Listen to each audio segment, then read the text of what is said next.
Hi, this is Sharon, and I'm here today with Stephen Conkey from Denver Business Coach. Good morning, Stephen. Morning, Sharon. How are you doing? I'm doing great. What are we talking about this morning?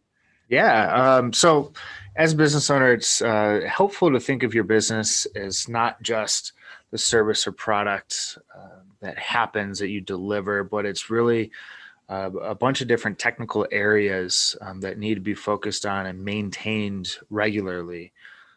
What we've done here is broken down the bigger components of that into seven different pillars of successful businesses. So, foundations, leadership, sales, marketing, operations, financials, and HR are those seven. And we've put together the series of tips here and insights that can be applied to build a better business.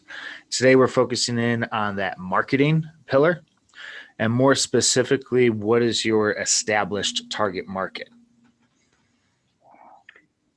So, this is a term we hear a lot in business because Mm-hmm. everyone's needing to market. And I understand that businesses need to have a target market, Mm-hmm. but you use the word established target market. So, Mm-hmm. what do you mean by that?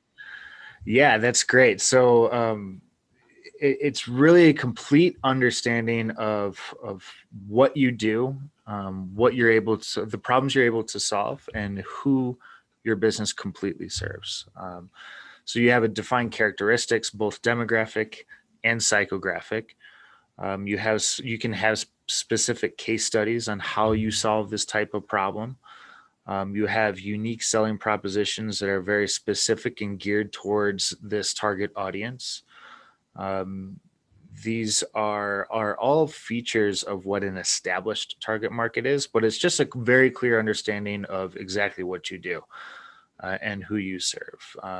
If you take a chiropractor, for instance, a chiropractor doesn't always just serve everyone. There's very specific pieces like a sports chiropractor or elderly chiropractor or accident chiropractic. There's different ways that you can define who specifically you're serving. So it's really just having a complete understanding of what that is.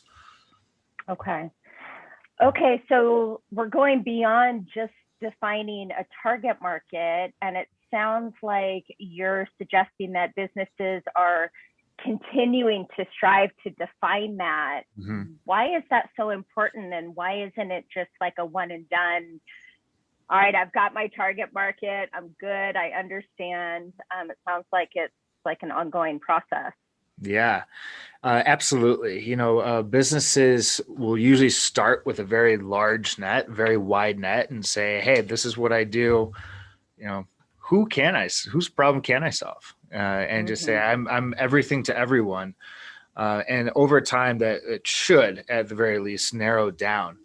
That net turns into more of a harpoon, and you get very specific on what you can go after.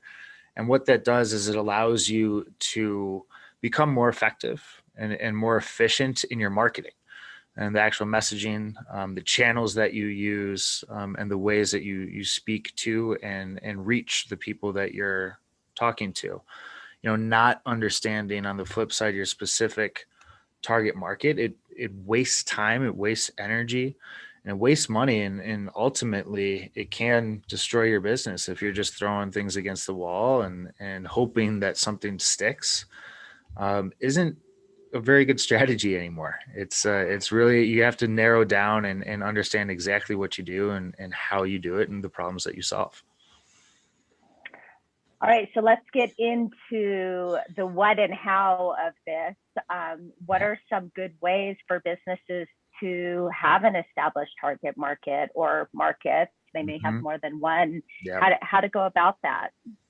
Yeah, that's a great point. You can definitely have more than one, but it's very good to understand what is the right messaging per target audience and how do you reach that specific audience. If you have multiple target audiences, they could be hanging out in different places. And Mm. how the kind of the first step of looking at it is if you already have a good client or customer base, or the demographics and psychographics of that current base and who continues to buy from you, and just getting a clear understanding of what that is helps you narrow that down.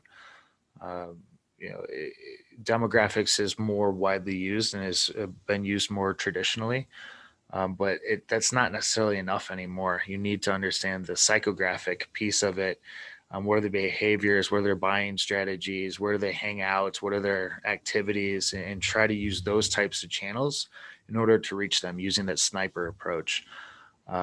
So by building an avatar, that's what we will sometimes do here is we'll help our clients really create a fictional person that can represent their specific target audience.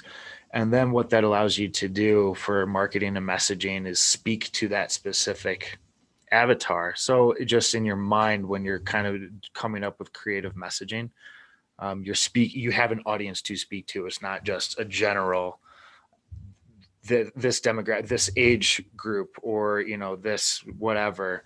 You're getting specific into it, and you're speaking to. So the messaging becomes better and better targeted. So kind of that first step is just understanding who your current base is, and then building that avatar to have that clear understanding of what they care about and how you solve their problem. Well, clearly this is a big conversation. So if someone wants to find out more or have a further discussion, what's the best way for them to do that? Yeah, the easiest way to get a hold of us is just go to the website, denverbusinesscoach.com. You can reach out to us there, schedule a call, and anyone would be happy to talk to you about how to establish your target market and get more efficient and more effective at your marketing. Awesome. Thank you, Stephen. Great talking to you today. Thanks, Sharon. See you next time.